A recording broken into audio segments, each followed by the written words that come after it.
السلام علیکم۔ ملکی اور غیر ملکی تازہ ترین خبروں کے لیے دیکھتے رہیں کے نیوز چینل انٹرنیشنل۔ یوٹیوب پر ہمارا چینل سبسکرائب کیجیے اور رہیں ہر خبر سے باخبر۔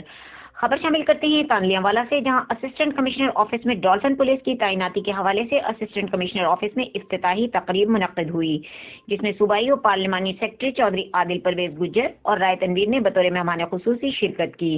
اس پر رپورٹ کریں گے ہمارے نمائندے علی حسن صابری۔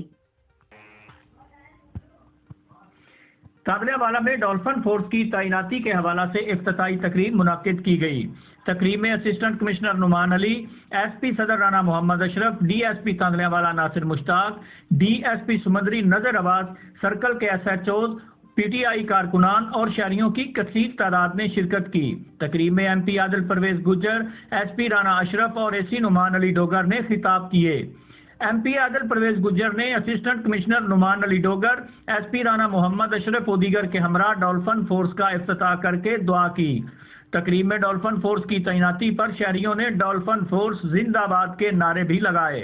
ابتدائی مرحلہ میں ڈولفن فورس کے 4 موٹر سائیکل، 8 اہلکار تعینات ہوئے، جو اسلحہ سے لیس ہو کر شہر کی مختلف شاہراہوں پر گشت کر کے جرائم پیشہ افراد کا کلا کما کریں گے۔ تقریب کے اختتام پر ڈولفن فورس نے ایس پی رانا اشرف کی قیادت میں فلیگ مارچ بھی کیا۔ ڈولفن فلیگ مارچ میں اسسٹنٹ کمشنر اور سرکل کے ایس ایچ اوز نے بھی شرکت کی۔ فلیگ مارچ ماہی چوک، کینال روڈ، جلا چوک اور قائد اعظم روڈ سے ہوتا ہوا ایس پی آفس میں اختتام پذیر ہوا۔ فلیگ مارچ کے دوران شہریوں کی جانب سے ڈولفن فورس کا والہانہ استقبال کیا گیا۔